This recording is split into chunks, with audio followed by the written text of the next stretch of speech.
Hey, good morning, good evening. Wonder what time of day it is. Here we go. It's Larry Outdoor back here on YouTube Live.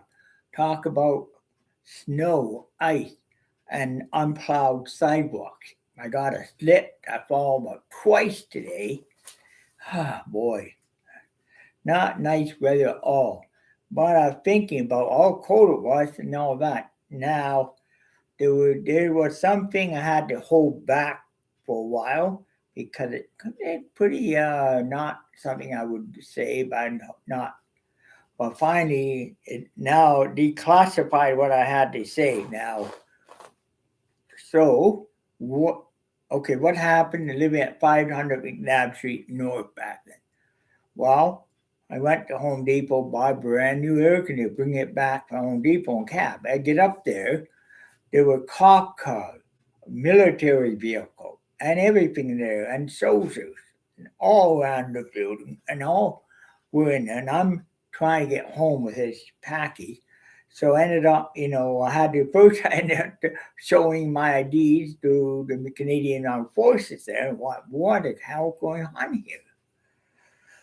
Well, hmm, well, they couldn't tell me anything, of course. Then they opened the box, see what the okay was like. Thank you. I sit on my apartment, and I get there right in the apartment next door to Karen Sanders and Rabbit.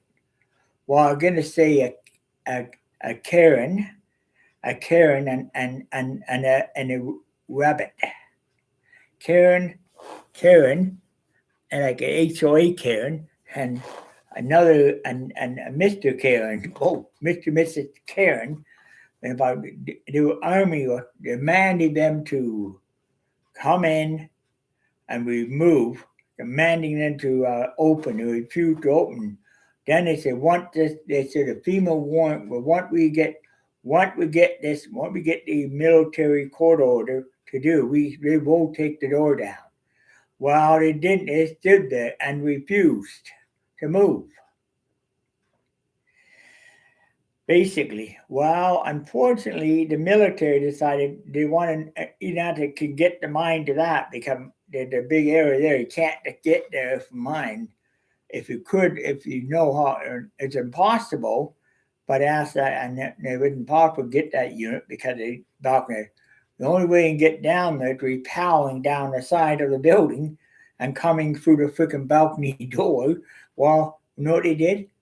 They had literally repelled down the side. The soldiers military repelled down the side of the building, ran the front door, and they literally just pulled them both down to the floor, and then they opened the door. Other soldiers came in, and what did it? And MPs and Hamilton police. And police looked at them. Well, nah, it's military. You handle it. You handle it. Told the MP to handle it, basically. Well, they did. Well, unfortunately, I had to give a statement to the military cop because they've been breaking the apartment building, stealing stuff. Both Karens been stealing everything out of people's apartment. People that I even got stolen stuff of mine. I had complained about it. You know what happened was apparently both of them ended up. Both Karens, Mr. and Mrs. Karen, I call them.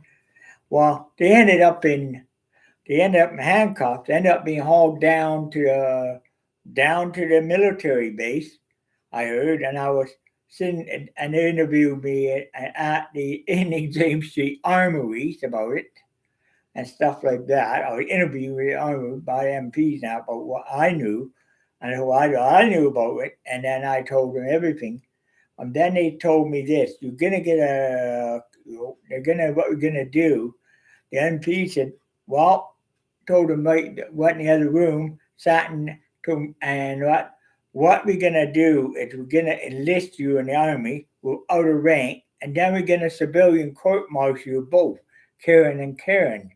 Unfortunately, there're gonna be a few people have to fly up there, and you will be taken from here to Alert, where you will remain in custody till trial, effected immediately on. And they were loaded in the back of a Canadian military truck. driven up to all the way up to Mount Hope, put on a plane, and taken to holding up an alert where they can't get away, and they didn't. And you know what? Very cold up there. Then, 2 weeks later, 2 weeks later, I get this big registered letter from the Canadian Armed Forces on my door. Then I had to sign for it. I opened it. It had a court date, and it said to call this special number. Well, I can't. It's classified number I had to call, but I had to do it. And then I said, "Yeah, I'm willing." And then I said, "Yeah, we want you to testify at the civilian court-martial trial, basically on that." And I said, "You know what? Anything because this being Canadian military, anything my country, I will freaking testify, even if it could prevent anything that happening. Can I will testify in ground, like I will. I mean, basically, I was called upon by military to testify in this case. So I ended up, and I said, we will fly you up there, and we allow you to come up. We're going to fly you to CFB Alert up in Arctic Circle, where they're being held, and they're going to have the case in there. And well, so when are you going to contact me? Well, we're going to send down a van, a courtesy van, out in about a couple minutes from down. We're going to talk. We already on the radio. We're talking down in Eights and a Star and Navy Spiel about getting you a courtesy van. We'll bring you up there in a courtesy van. You know, with there are about 4 or 5 other people in the building are willing to testify on top of this. For me and 5 other people, about 5 other people in this building, including the living super at the time. Oh, Bruce, the living super at the time, Bill, had to testify. Once them got up to the airport, they drove this van on a big, huge C-46 Galaxy. We got our van. We walked up to the, we walked up, came up, took us up above. They had regular seating up there for just like an airline cabin on airline. And it was pretty good. They gave us food, meals on the way up. All of us sat down there. We started discussing a trial. And boy, and I was nervous as hell because I know I'm going someplace I've never been before. But you know what? There's going to be an investigation there, of course. So we arrived at Alert. We landed. The plane took 2.5 hours. And it was the middle of July when this happened. The middle of September, early spring. So I flew. We got there to Alert. Once we arrived on the ground, plane look out window. They're all white. You can't see anything. White, white, white. Blue ice, everything else. And guess what? I look at my smartphone there, and it was nothing on it. Instead, you know, the smartphone compass was spinning around like crazy, and that was whoa. And I realized that this is the North Pole. I've never been here before. Maybe Santa Claus might welcome me. Something I was thinking at the time, but I didn't really. Well, we got out of the plane. I got down, got in the van, and what happened was they drove the van off of a tarmac with heater going. They actually drove a van into this building. And it was all heated in there. Of course, what we did is what happened was it like walked in, and from there they would signed us a private guest. I know all 5 of us got signed private guest quarters there temporarily. So that was great. I'm sitting there. I'm getting free scared meals a day and everything else. Really good stuff. Of course, military will cook good food in military stuff. Pretty good cooking stuff anyway. Well, guess what? Here we're at. Then after that, then I went down. Then they took us to a special elevator. There, this elevator. And I said to the soldier, they're like, where's this elevator going to? Like on top of glacier. This one going down 850 feet down in the glacier to the courtroom, and that's where they keep prisoners. We keep court-martial prisoners there too, prevent them from escaping. Wow.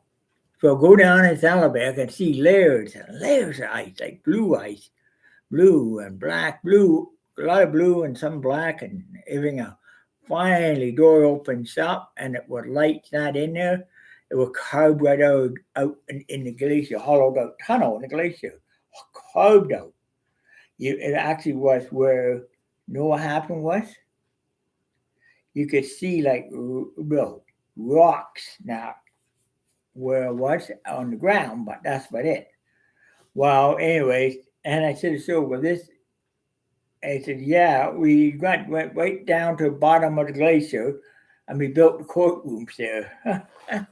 So we walk in the courtroom. Look like any other courtroom you'll see in down at Johnson Finger Courthouse. You have your crown. Actually, they have the crown, military liaison. They have your judge, but also you have the attorneys that military attorneys can represent them, and that. Well, another door opens up. They bring in Karen Sanders and bring in Karen, Mr. and Mrs. Karen in, and two soldiers slamming down on the penalty box quickly. And the judge said, all right, while I bring a court order, and the judge your name, boom, boom, boom, Your Honor. Okay, man. Let me sit down. You went into a military truck. You stole a box full of hand grenades from a truck that were parked at Scotiabank on the corner of James and Burton Street. While these soldiers come back with rack, were just putting their paychecks in the bank, bringing a truckload down to base B for special to be disposed of, basically. Well, he stole that, and what he did is really caused a very serious incident within the Canadian in Canada at that point, real serious. I'm there. I'm saying to myself, "Wow." I said, "Wow." Well, unfortunately, this case, fortunately, and for year 5, you prevented a very serious, prevented a very dangerous offense from coming to Canada. Prevented a very dangerous, person from attaining weapons that would cause mass destruction, could start another war. Basically, what he did, it prevented them from prevented the army, helped the army in insisting on the West. Actually, that these people should be on court-martialed, and I talk about heavier charges. They did time in EMDC for stuff. They did time it here, and now I think and the judge looked at it, they testified different, but they had a total meltdown courtroom. They're screaming, yelling, this, F this, F that, you asked them they were cutting the mail down. And the judge got furious and banged the gavel down, saying that 2 sentences, 50 years back to back, military and in the military in the custody of the Canadian 2 sentences, back to back court martial, held in a military jail until for over 100 years. Case dismissed. Oh, and he got him, took him out of the courtroom. And I was very happy too. I mean, I testified. And as a matter of fact, we all got paid for going there. And we all told about the other things I can't say. I could say that about court. Took us back up to the rooms. We had some meal that night. And guess what? The witnesses came. And then the soldier came along, the military liaison came along, had to talk to us there and told us what we got to do here. They said, right now, the C-46 is taking taken down to where? they take them to the military jail facility in Manitoba from here. And once they get in, they admitted they can't get out. On top of that, you know, top of that, when they get back, then you can go. That will take about 4 days at least. We can sit back, relax, just enjoy your stay on Arctic Circle. Yeah, like a 24-hour daylight now. I was not used to it. Anyways, but don't, well, anything you see, like that, well, anything you've seen or nothing, but you cannot ever, say anything, about this facility and what you saw here now. Don't say anything. And I can't say anything about it. I've seen stuff. I commit, I seen stuff, but not, I can't say it classified to this very day. Well, I said to him, I'm glad the taxpayers are paying for such a facility in Arctic Circle. Keep the bad enemies at bay. Yeah. And I said, and I gave him a pat of thanks for really looking out for me. And I've never been up there to alert. And I never seen the ice, never been up there. Well, apparently I had to wait a couple of days for him to get back. But in one other day, all five of us decided, asked, so can we get track snowcat and take a look at the ice cap up here? I never seen ice cap. I seen the polar, never seen it, and it came a snowcat, and we got it. We all got in the snowcat, and we drove around the polar ice cap. Actually, we drove up to far the Russian borderline, and I said, this is where Canada and Russia sort of meet here. I said, this is it. This is where it meet. If you were to look over there, you're gonna see Leningrad over here, way over there in the dot. Little dot on the horizon, that was Leningrad, the big city. That is not Leningrad, but was Siberia, one of the Russian cities, more brutal cold there. But what we have to do here, if we're gonna go ahead, we'll go over the borderline a bit and we gotta turn around and go back across again.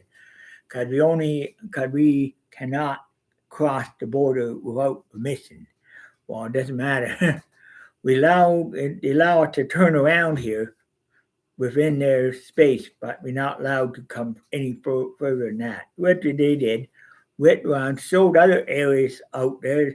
I seen some polar bears, white. You can't see and get the snow because you can't see and get the white, but you see the polar bears.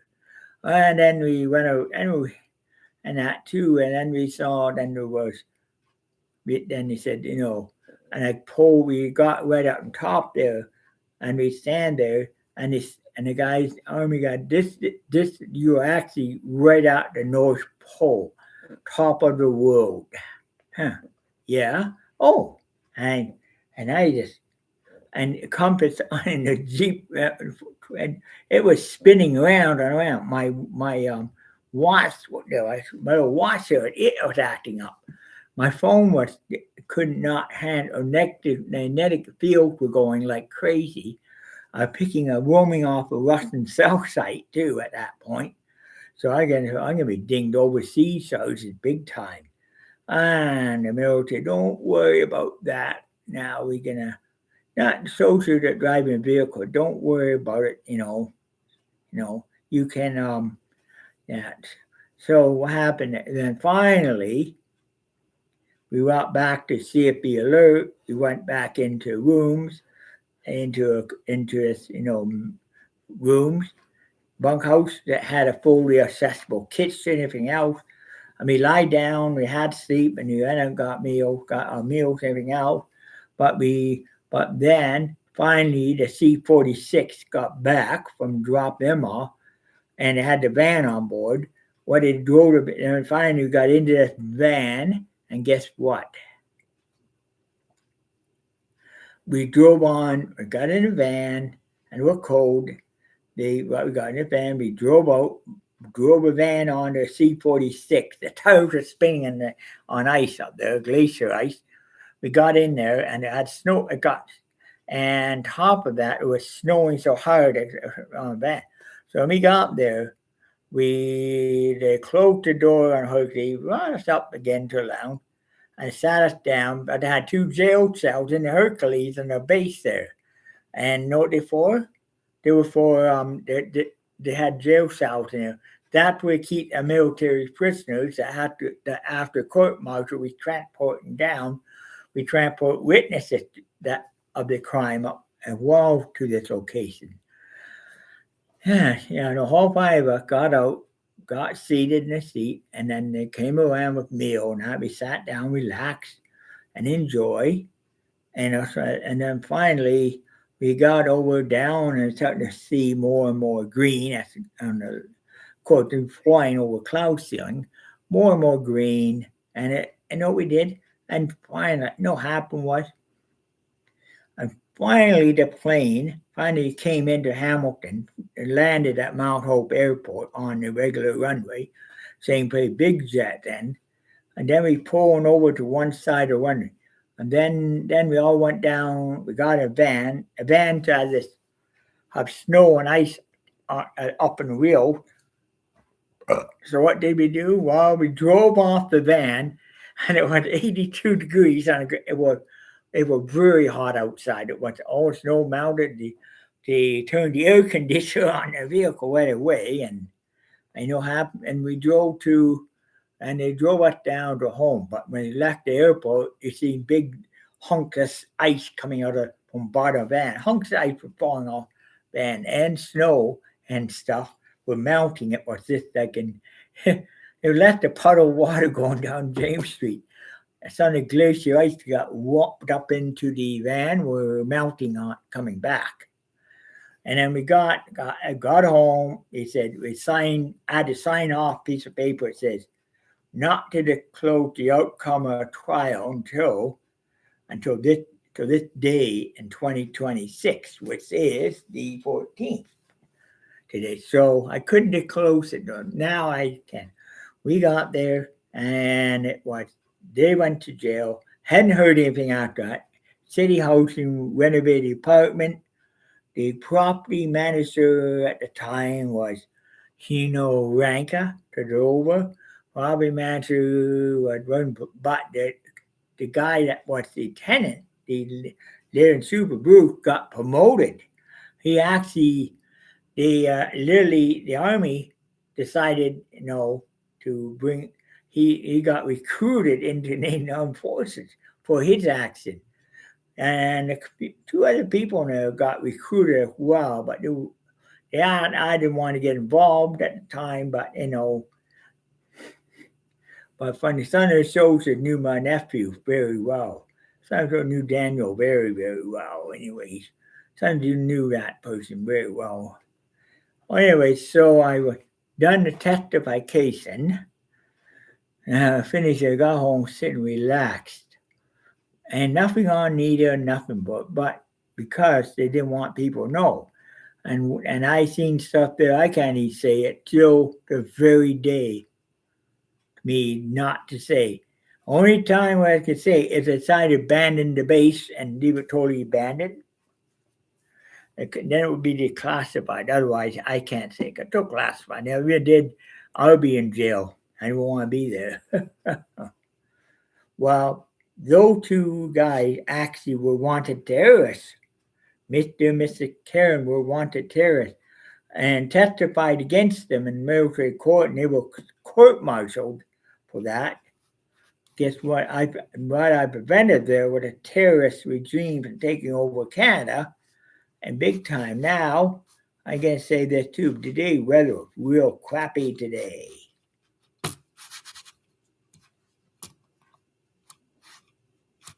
Well, today weather very crappy. It was hard and it wasn't easy. It was really bad. Bad as bad can be. Well, I'm getting tired. This is not a story. This did happen. I have to not say anything about it for all that time, to today. And I legally can because I got home and I just got a little. They sent me a text to my phone, my cell phone, saying this was declassified as at 4 p.m. today. It was declassified as of now, this morning, and you can go openly about it. And that's what I did today. I couldn't do that. Anyway, why do you think I like that's never?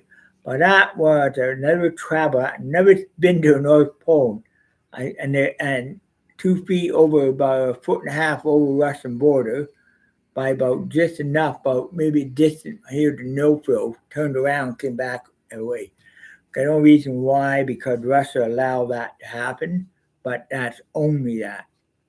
Yep. Anyways, and on top of that, coming up back, and we came back to the base. But I did see some polar bears in that little tour they gave me out the circle on the snowcat. Yeah. Well, anyways, it wasn't a comfortable vehicle, but it's a military snowcat. And they used up there to actually patrol Canadian-Russian border right there, between the border at top of World Canada, and the Russian border. They patrol both, and they were just sort of. It was interesting to know it was that closer, but and interesting to know that North Pole is actually half, about 1 mile, half a mile south of the Russian border. Oh yeah, didn't know that. The things I learned about that. You gotta, especially on a ice that a glacier, gotta respect the glacier too. Gotta respect the land. And of course, being half native, I have to respect that because those glaciers are important.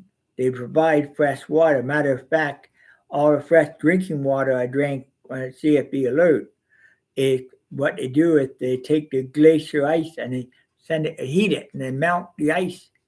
You know what they do? They melt the ice in the glacier. They melt all the ice,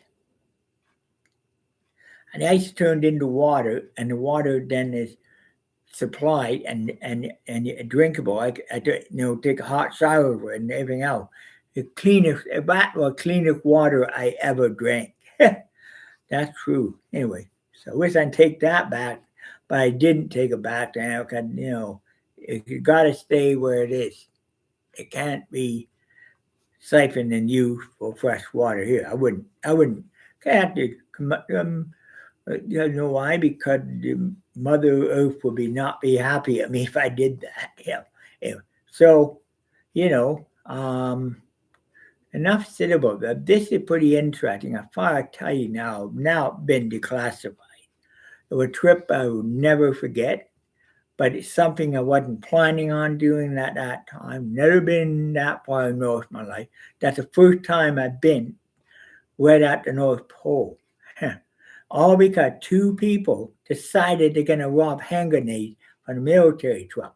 Turned out those two Karens are actually terrorists wanted. Turned out they were members of the Islamic Front, ISO. Well, nobody knew it, that they were. So guess what? Well, they didn't get too far. They got taken out of circulation. They're going to do well over 100 years. There ain't no way they survive a military jail in Canada for that long. They did 2 ways they will leave that jail. Well, in a casket, pine box, guaranteed, because they're never going to make it that far. And I don't think they're ever going to. Well, they can't write anything. They can't make phone, nothing. Total confinement. Even if they do get out, they'll never be able to adapt in society because the confinement have been destroyed. Their life been destroyed. They've been destroyed. Matter of fact, that they're no longer in society. They're in the military jail and they remain there. And he will never, ever, ever get out. Anyways, enough said about that. I'm going to say thank you for listening. This one is a true story. Yesterday I talked about other blog. Coming up in my live stream, I'm going to say later on, I'm going to probably do a blog about things. I probably could do a blog on other things out there, like hair and that.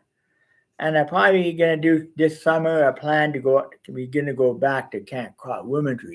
While I'm not gonna do a live blog, I will record them and put them on my into my Chromebook, but I won't upload them until when? Until I get back here to Hamilton where I can get decent internet to upload the data. So I won't be able, the live streams won't be live. They'll be shown after the retreat. Because last time my internet, and they're not very good. Even though we got Wi-Fi, the Wi-Fi is not good for doing this type of work. My Bell internet way better than that. I don't know, but that's a fact. Might be better now because Roger's having the update with the in the system. What Roger did, you can go that area could be heavy and more better Roger and better. Roger may have better too. Might piggyback. I might ask one of the other ladies that using Roger to kind of piggyback off the phone off the Wi-Fi. I might do that if I can. I will, but not no. Anyway, it's enough said about that. I'm gonna say thank you for listening to this live blog, and thank you very much. Some more live blog come, and just check my YouTube view finder here. Guess what? 1K and view 1K and viewing. This live stream getting a 1 to 1500K. That's a lot in view. Matter. I couldn't believe I'm doing that well in these, but you know what? That YouTube, yelling. So you can do me a big favor down there. Swing down, click that like button, not tell YouTube I'm doing good. And do another thing, slid down to yellow button and click the subscribe button. And click on that, the right little bell. And you know if more live streams will come. But right now, hit the like button, hit a subscribe, and do it. And do that today. It doesn't cost you anything. It is free. Anyways, I'm going to say thank you for this live. Thank you for listening. And thank you very much. I'm tired. Thank you very much for today. And I'm going to be happy to say thank you. Have a wonderful, productive night and productive day wherever you are. And put Jesus in the center of everything you do. Log over.